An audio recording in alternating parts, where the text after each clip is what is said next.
daripada peristiwa Hindrah umpamanya. Ada orang nak ambil hati dengan agama lain, pi cucu hati sendirilah apa semua. Ini masalah agama. Ya hormat dia sudah. Ya kata awak, agama awak, silakan jalankan, negara ini tidak menghalang awak. Jika awak perlukan keselamatan, kita boleh sediakan keselamatan. Tapi saya tak perlulah nak pergi cucu agama awak seperti mana awak tak dijemput untuk bang di masjid saya.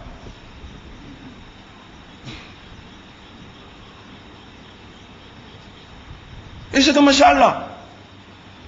Jadi kita kena stres benda ni. Jadi ini orang kita kadang-kadang dia tak faham ni. Kita straight tapi kita tidak ekstrim. Kita buat baik. Allah kata la yanhakumullah 'anil ladzina lam yuqatilukum fid din wa lam yukhrijukum min diyarikum an tabarruhum wa tuqsitu ilaihim. Tuhan tidak Allah tidak menghalang kamu untuk kamu melakukan kebaikan dan memberikan harta kamu kepada orang-orang yang tidak memerangi kamu dalam agama kamu dan mengeluarkan kamu daripada kampung halaman kamu. Artinya kalau dia susah, dia minta tolong, kita boleh pergi tolong. Tapi kita tak share dengan dia. Raya lah. Takkan aku nak beri raya dengan aku pula. Ini filem fitnah. Saya sebut dah pasal filem ni. Filem ni, tayangan tu lebih kurang 15 minit saja. Saya tengok gambar ni. Dia ada beberapa sudut lah. Kita memang tak bersetuju dan kita membantah perbuatan dia ni. Dan kita kata ini satu perbuatan yang cuba menghina Islam. Cuba menggambarkan Islam sebagai agama yang ganas. Dan ini satu penghinaan. Tapi saya nak ajak tuan-tuan fikir sikit, keluar sikit. Dalam dunia yang terbuka ini adalah dunia bersaing. Bukan sedikit juga kita pun boleh buat filem mengenai dia. Dan orang Kristian ni dia bukan kira agama dia pun dia buat filem rapu. Ya. Tu tuan-tuan apa? Just tu apa? Bukan God must be crazy. Dan ni apa nama yang hak dia buat potongan-potongan yang lawak bodoh kadang-kadang dia perkena orang tepi jalan apa. Just for laughs.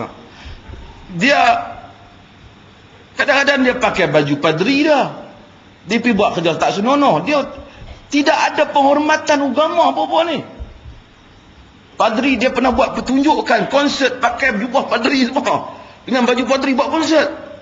Pokok ni tuan-tuan, agama dia tak hormat, apatah lagi agama kita. Ini kita kena tahu cara titik tolak dia berfikir. Jadi dia tak boleh nak faham. Bila kita bantah-bantah tu dia memang tak faham. Pasal memang dia tak faham pun. Tapi dia akan faham kalau ekonomi dia merudum. Itu dia faham. Fulus jangan jadi tak lulus. Fulus mesti okey.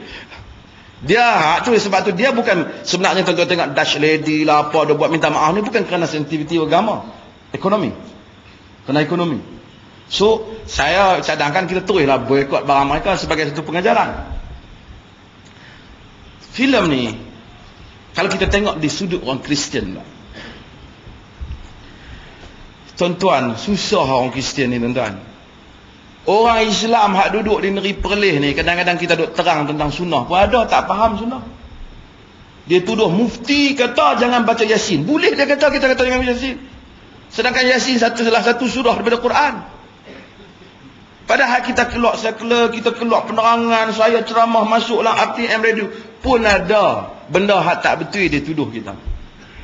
Mereka yang duduk di dunia barat, kalau mereka tak bergerak sikit nak tengok Islam, mereka hanya dengar CNN, mereka hanya dengar media mereka hanya tengok channel mereka hanya dengar ucapan di gereja mereka hanya tengok cakap. Mereka memang akan tuduh Islam sebuah agama pengganas. Memang.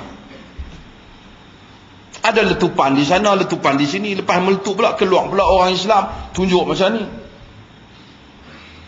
Walaupun kita kata kita tak reda. Tapi mereka tak dapatlah faham semua tu. Dia faham lebay, jubah, serban ada. Mereka ni buat.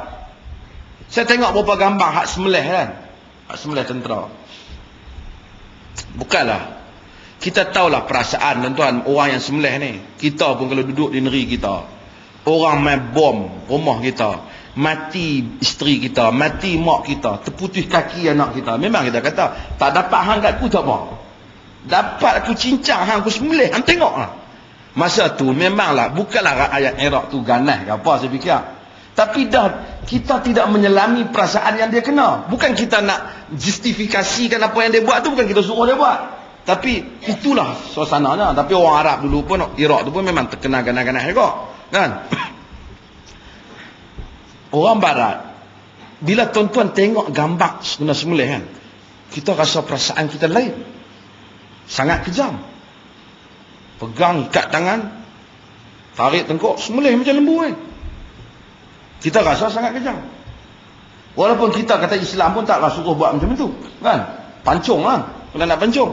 Tapi dengan tunjuk macam tu, dia beri imej yang berat pada Islam. Sebab penonton video itu, video klip yang seperti itu, dia tidak dapat, bukan semua penonton dapat memahami di sebalik video tu.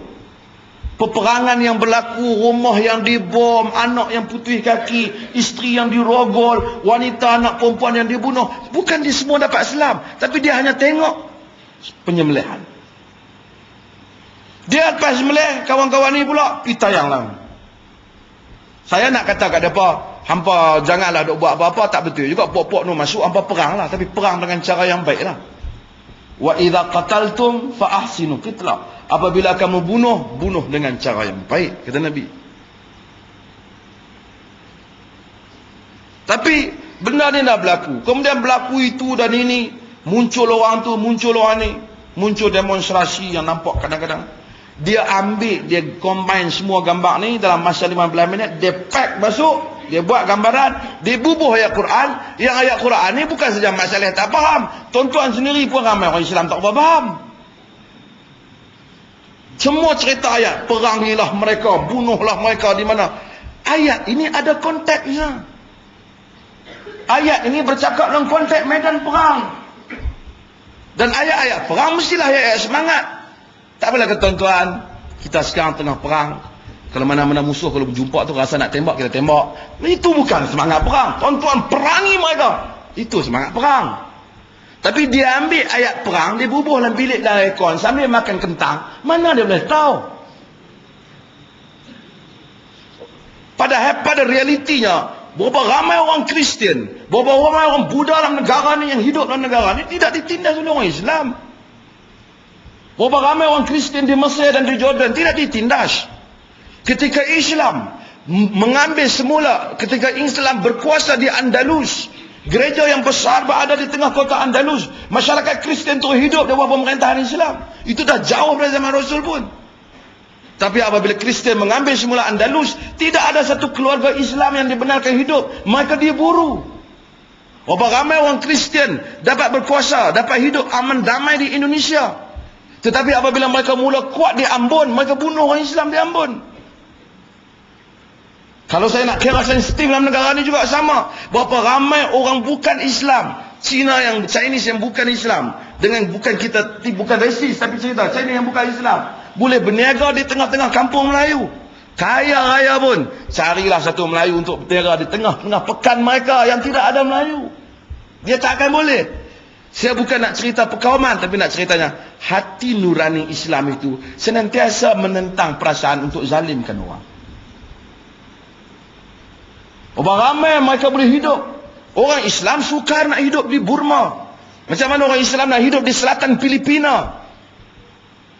Semua ditindas. Berapa minoriti Islam yang hidup di Eropah, seperti Bosnia dan Herzegovina, mereka ditindas. Tapi berapa ramai minoriti mereka hidup dalam negara orang Islam, mereka lebih kaya daripada orang Islam.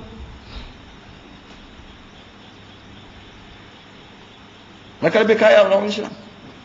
Tetapi media barat, Dajjal, promote ni, dan bila gambar tu dikeluarkan, sebab tu saya tak setuju kan, kadang-kadang orang ni 300,000 murtad, hendaklah dijalankan hukuman pancung. Nantilah, please, nanti. Sebab tu bila kita sebut tentang kenegaraan Islam, Setengah tokoh ni, kita akan tegakkan kerajaan Islam dan besok kita nak potong tangan pencuri.